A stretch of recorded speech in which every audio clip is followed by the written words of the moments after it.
Chico Xavier pelo Espírito Emmanuel, Vinha de Luz. 91. Migalha e multidão. E tendo mandado que a multidão se assentasse sobre a relva, tomou os 5 pães e os 2 peixes, e, erguendo os olhos ao céu, os abençoou e, partindo os pães, deu-os aos discípulos, e os discípulos à multidão. Mateus, capítulo 14, versículo 19. Ante o quadro da legião de famintos, qualquer homem experimentaria invencível desânimo, considerando a migalha de 5 pães e 2 peixes. Mas Jesus emprega o imenso poder da bondade e consegue alimentar a todos sobejamente. Observemos, contudo, que para isso toma os discípulos por intermediários. O ensinamento do Mestre nesse passo do Evangelho é altamente simbólico. Quem identifica a aluvião de males criados por nós mesmos, pelos desvios da vontade, na sucessão de nossas existências sobre a terra, custa a crer na migalha de bem que possuímos em nós próprios. Aqui corrói a enfermidade, além surge o fracasso, acolá manifestam-se expressões múltiplas do crime. Como atender às necessidades complexas?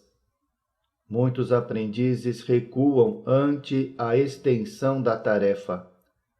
Entretanto, se o servidor fiel caminha para o Senhor, a migalha de suas luzes é imediatamente suprida pelo milagre da multiplicação, de vez que Jesus, considerando a oferta espontânea, abençoar-lhe-á o patrimônio pequenino, permitindo-lhe nutrir verdadeiras multidões de necessitados.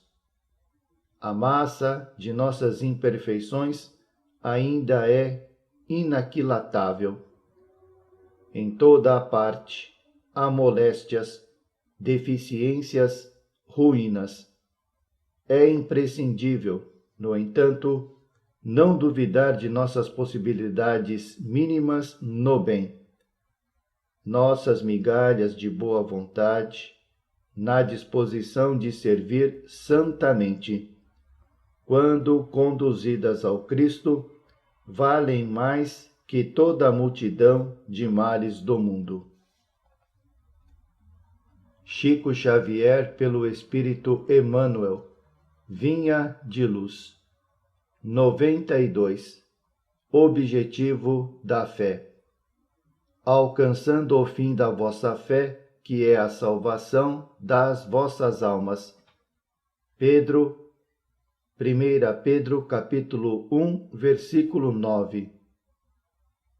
Qual a finalidade do esforço religioso em minha vida? Esta é a interrogação que todos os crentes deveriam formular a si mesmos frequentemente. O trabalho de autoesclarecimento abriria novos caminhos à visão espiritual. Raramente se entrega o homem aos exercícios da fé, sem espírito de comercialismo inferior. Comumente, busca-se o templo religioso com a preocupação de ganhar alguma coisa para o dia que passa. Raciocínios elementares, contudo, conduziriam o pensamento a mais vastas ilações. Seria a crença tão somente recurso para facilitar certas operações mecânicas ou rudimentares da vida humana? Os irracionais, porventura, não as realizam sem maior esforço? nutrir-se, repousar, dilatar a espécie, são característicos dos próprios seres embrionários. O objetivo da fé constitui realização mais profunda. É a salvação a que se reporta a boa nova por excelência. E, como Deus não nos criou para a perdição, salvar, segundo o Evangelho, significa elevar, purificar e sublimar, intensificando-se a iluminação do Espírito para a vida eterna. Não há vitória da claridade sem expulsão das sombras, nem elevação sem suor da subida.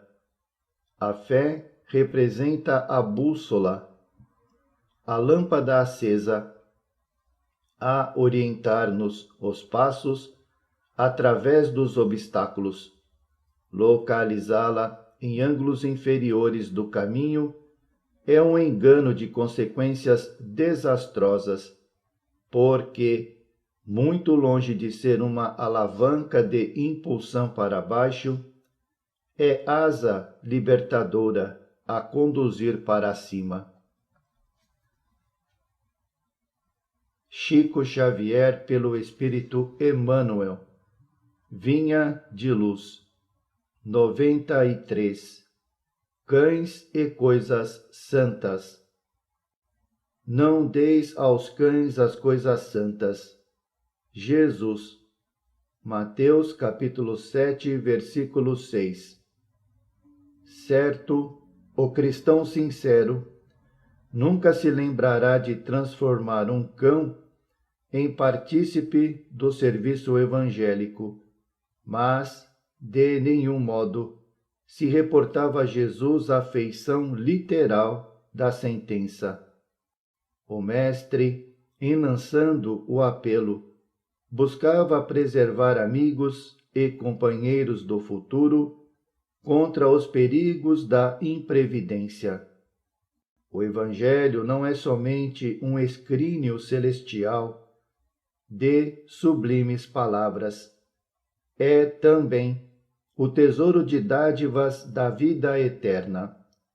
Se é reprovável o desperdício de recursos materiais, que não dizer da irresponsabilidade na aplicação das riquezas sagradas, o aprendiz inquieto na comunicação de dons da fé às criaturas de projeção social pode ser generoso, mas não deixa de ser imprudente, porque um homem esteja bem trajado ou possua larga expressão de dinheiro, porque se mostre revestido de autoridade temporária ou se destaque nas posições representativas da luta terrestre, isto não demonstra a habilitação dele para o banquete do Cristo.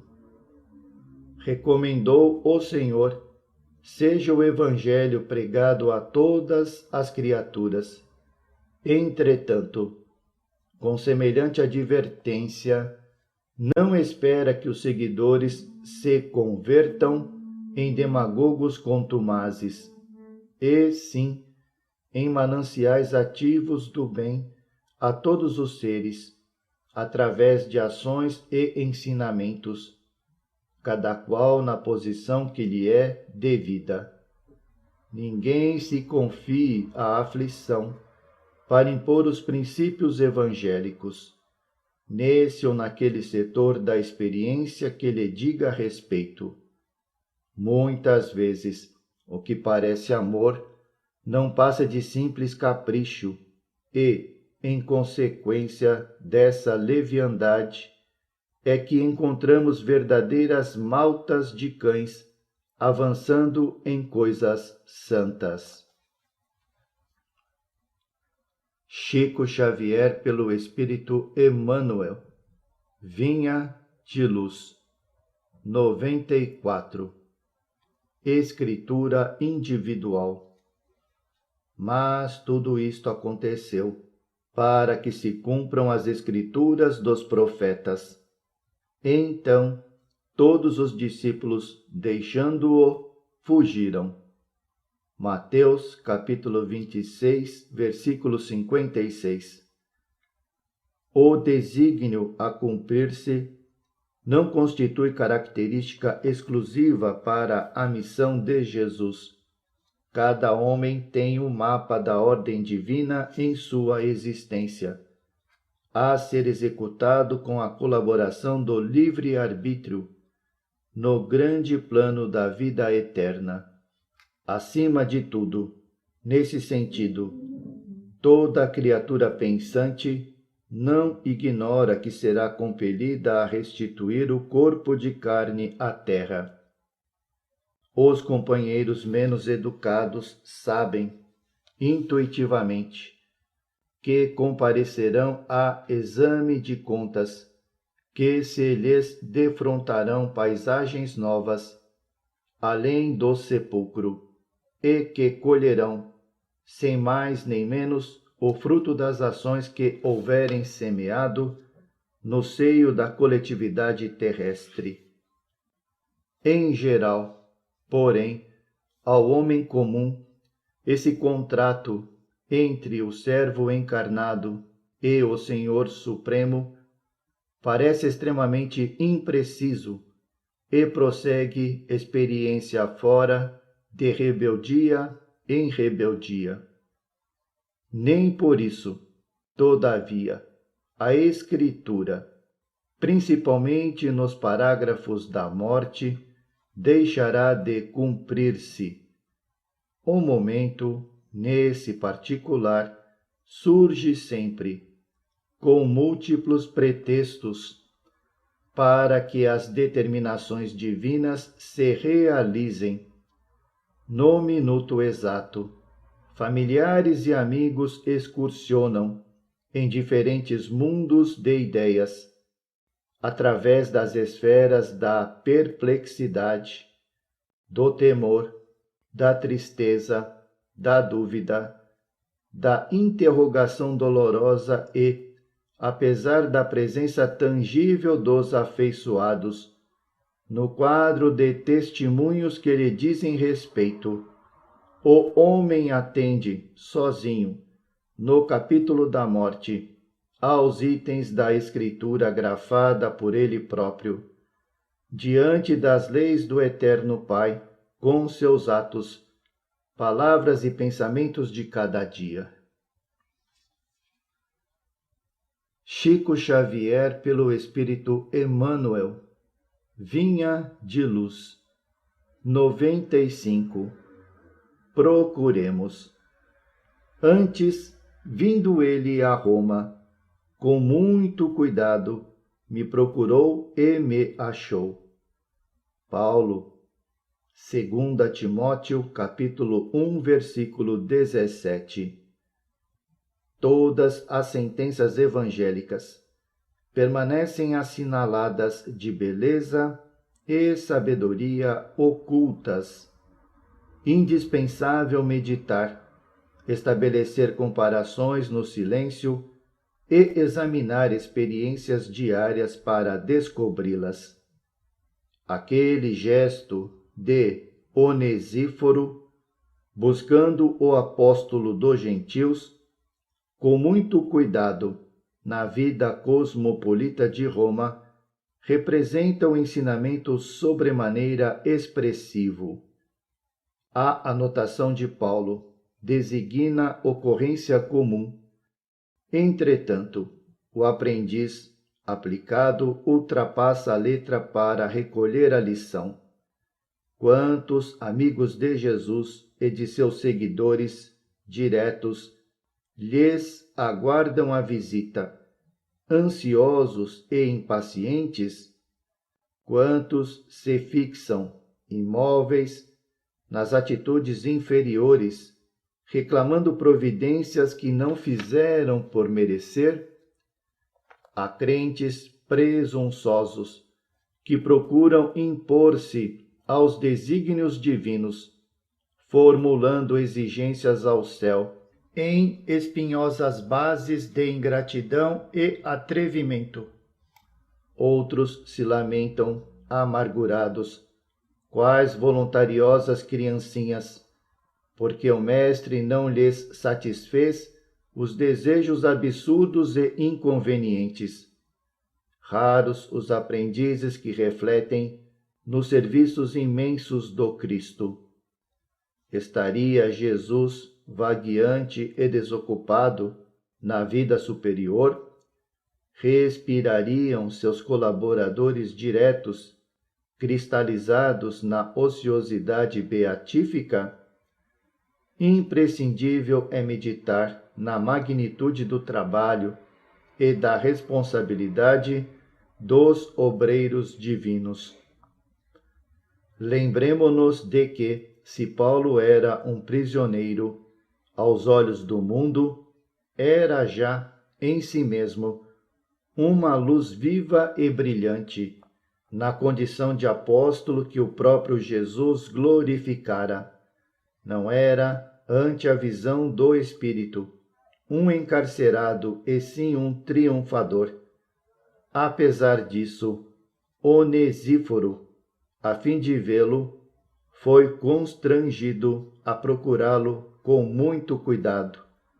Semelhante impositivo ainda é o mesmo nos dias que passam, para encontrarmos Jesus e aqueles que o servem, faz-se mister buscá-los zelosamente. Chico Xavier pelo Espírito Emmanuel. Vinha de luz. 96. Diversidade. E há diversidade de operações, mas é o mesmo Deus que opera tudo em todos. Paulo. 1 Coríntios, capítulo 12, versículo 6. Sem luz espiritual no caminho, reduz-se a experiência humana a complicado acervo de acontecimentos sem sentido. Distantes da compreensão legítima, os corações fracos interpretam a vida por mera penitência expiatória, enquanto os cérebros fortes observam na luta planetária desordenada aventura. A peregrinação terrena, todavia, é curso preparatório para a vida mais completa.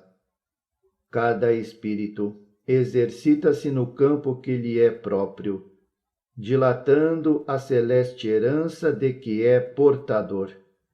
A força divina está operando em todas as inteligências e superintendendo todos os trabalhos. É indispensável, portanto, guardarmos muito senso da obra evolutiva que preside aos fenômenos do universo. Não existem milagres de construção repentina no plano do espírito, como é impossível improvisar, de momento para outro, qualquer edificação de valor na zona da matéria. O serviço de iluminação da mente, com a elevação dos sentimentos e raciocínios, demanda tempo, esforço, paciência e perseverança. Daí a multiplicidade de caracteres a se aprimorarem na oficina da vida humana. E, por isso mesmo, a organização de classes, padrões e esferas em número infinito, obedecendo aos superiores desígnios do Pai. É necessário, pois, que os discípulos da revelação nova, com o cristianismo redivivo, aprendam a valorizar a oportunidade do serviço de cada dia, sem inquietudes, sem aflições. Todas as atividades terrestres, enquadradas no bem, procedem da orientação divina, que aproveita cada um de nós outros segundo a posição em que nos colocamos na ascensão espiritual. Toda tarefa respeitável e edificante é de origem celeste. Cada homem e cada mulher pode funcionar em campos diferentes. No entanto, em circunstância alguma, deveremos esquecer a indiscutível afirmação de Paulo quando assevera que há diversidade de operações, mas é o mesmo Deus que opera tudo em todos. Chico Xavier, pelo Espírito Emmanuel. Vinha de Luz. 97. O Verbo é Criador. Mas o que sai da boca procede do coração, e isso contamina o homem. Jesus. Mateus capítulo 15, versículo 18. O ensinamento do Mestre sob o véu da letra consubstancia profunda advertência. Indispensável cuidar do coração como fonte emissora do Verbo, para que não percamos a harmonia necessária à própria felicidade. O que sai do coração e da mente pela boca é força viva e palpitante, envolvendo a criatura para o bem ou para o mal, conforme a natureza da emissão. Do íntimo dos tiranos, por esse processo, origina-se o movimento inicial da guerra, movimento destruidor que torna a fonte em que nasceu, lançando ruína e aniquilamento. Da alma dos caluniadores partem os venenos que atormentam espíritos generosos, mas que voltam a eles mesmos, escurecendo-lhes os horizontes mentais. Do coração dos maus, dos perversos e dos inconscientes, surgem, através do poder verbalista, os primórdios das quedas, dos crimes e das injustiças. Todavia, tais elementos perturbadores não se articulam debalde para os próprios autores, porque dia chegará em que colherão os frutos amargos da atividade infeliz a que deram impulso. Assim também a alegria semeada, por intermédio das palavras salutares e construtivas, cresce e dá os seus resultados. O auxílio fraterno espalha benefícios infinitos, e o perfume do bem, ainda quando derramado sobre os ingratos, volta em ondas invisíveis a reconfortar a fronte que o emite. O ato de bondade é invariável força benéfica em derredor de quem o mobiliza. Há imponderáveis energias edificantes em torno daqueles que mantêm viva a chama dos bons pensamentos a iluminar o caminho alheio, por intermédio da conversação estimulante e sadia. Os elementos psíquicos que exteriorizamos pela boca são potências atuantes em nosso nome, fatores ativos que agem sob nossa responsabilidade, em plano próximo ou remoto, de acordo com as nossas intenções mais secretas. É imprescindível vigiar a boca, porque o Verbo cria, insinua, inclina, modifica, renova ou destrói por dilatação viva de nossa personalidade.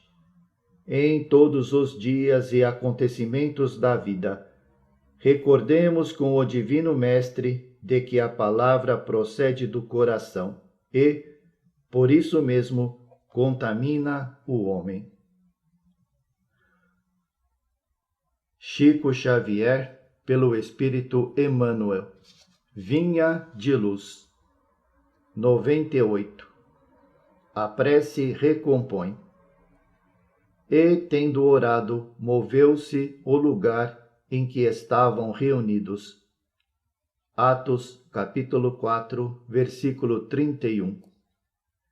Na construção de simples casa de pedra, há que despender longo esforço para ajustar ambiente próprio, removendo óbices, eliminando asperezas e melhorando a paisagem.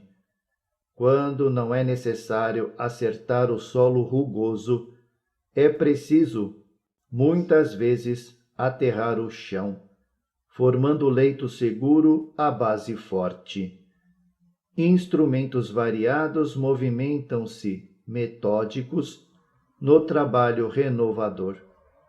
Assim também na esfera de cogitações de ordem espiritual, na edificação da paz doméstica, na realização dos ideais generosos, no desdobramento de serviços edificantes, urge providenciar recursos ao entendimento geral, com vistas à cooperação, à responsabilidade, ao processo de ação imprescindível.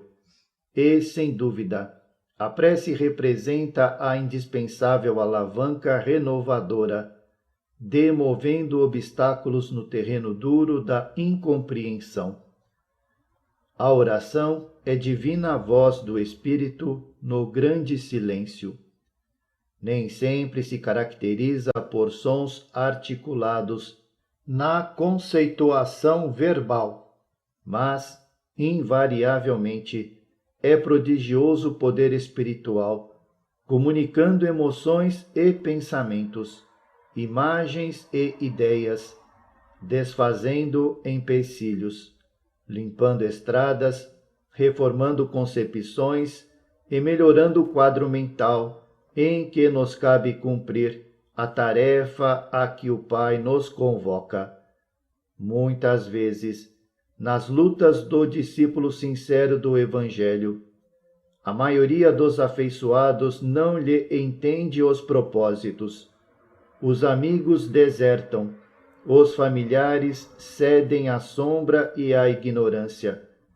Entretanto, basta que ele se refugie no santuário da própria vida, emitindo as energias benéficas do amor e da compreensão, para que se mova, na direção de mais alto, o lugar em que se demora com os seus. A prece tecida de inquietação e angústia não pode distanciar-se dos gritos desordenados de quem prefere a aflição e se entrega à imprudência. Mas a oração, tecida de harmonia e confiança, é força, imprimindo direção, a bússola da fé viva, recompondo a paisagem em que vivemos e traçando rumos novos para a vida superior. Chico Xavier, pelo Espírito Emmanuel. Vinha de luz. 99. Nos diversos caminhos. Examinai-vos a vós mesmos, se permaneceis na fé. Provai-vos a vós mesmos. Paulo, 2 Coríntios, capítulo 13, versículo 5. Diversas atitudes caracterizam os estudantes da revelação nova. Os que permanecem na periferia dos ensinamentos exigem novas demonstrações fenomenológicas, sem qualquer propósito de renovação interior. Aqueles que se demoram na região da letra estimam as longas discussões sem proveito real.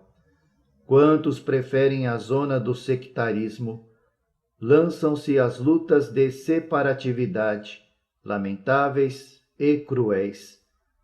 Todos os que se cristalizam no eu dormitam nos petitórios infindáveis, a reclamarem proteção indébita, adiando a solução dos seus problemas espirituais. Os que se retardam nos desvarios passionais rogam alimento para as emoções, mantendo-se distantes do legítimo entendimento. Os que se atiram às correntes da tristeza negativa gastam o tempo em lamentações estéreis. Aqueles que se consagram ao culto da dúvida perdem a oportunidade da edificação divina em si mesmos, convertendo-se em críticos gratuitos, ferindo companheiros e estraçalhando reputações. Quantos se prendem à curiosidade crônica, borboleteiam aqui e ali, longe do trabalho sério e necessário. Aqueles que se regozijam na presunção passam o dia zurzindo o próximo, quais se fossem inquisidores permanentes do mundo. Os que vivem na fé, contudo, acompanham o Cristo, examinam a si próprios e experimentam a si mesmos, convertendo-se em refletores da vontade divina, cumprindo-a fielmente no caminho da redenção. Chico Xavier, pelo Espírito Emmanuel. Vinha de luz. 100. Que fazemos do Mestre? Que farei então de Jesus, chamado o Cristo? Pilatos. Mateus capítulo 27, versículo 22. Nos círculos do cristianismo, a pergunta de Pilatos reveste-se de singular importância. Que fazem os homens do Mestre Divino no campo das lições diárias? Os ociosos tentam convertê-lo em oráculo que lhes satisfaça as aspirações de menor esforço. Os vaidosos procuram transformá-lo em galeria de exibição, através da qual façam mostruário permanente de personalismo inferior. Os insensatos chamam-no indebitamente à aprovação dos desvarios a que se entregam, à distância do trabalho digno. Grandes fileiras seguem-lhe os passos, qual a multidão que o acompanhava no monte, apenas interessada na multiplicação de pães para o estômago. Outros se acercam dele, buscando atormentá-lo, à maneira dos fariseus arguciosos, rogando sinais do céu. Numerosas pessoas visitam-no, imitando o gesto de Jairo, suplicando bênçãos, crendo e descrendo ao mesmo tempo. Diversos aprendizes ouvem-lhe os ensinamentos, ao modo de Judas, examinando o melhor caminho de estabelecerem a própria dominação. Vários corações observam-no com simpatia, mas na primeira oportunidade indagam, como a esposa de Zebedeu, sobre a distribuição dos lugares celestes. Outros muitos o acompanham, estrada afora, iguais a inúmeros admiradores de Galileia, que lhe estimavam os benefícios e as consolações, detestando-lhe as verdades cristalinas. Alguns imitam os beneficiários da Judéia, a levantarem mãos postas no instante das vantagens e a fugirem espavoridos do sacrifício e do testemunho. Grande maioria procede à moda de Pilatos, que pergunta solenemente quanto ao que fará de Jesus e acaba crucificando-o, com despreocupação do dever e da responsabilidade. Poucos imitam Simão Pedro que, após a iluminação no Pentecostes, segue-o sem condições até a morte. Raros copiam Paulo de Tarso, que se ergue na estrada do erro, colocando-se a caminho da redenção, através de impedimentos e pedradas, até ao fim da luta. Não basta fazer do Cristo Jesus o benfeitor que cura e protege. É indispensável transformá-lo em padrão permanente da vida, por exemplo, e modelo de cada dia.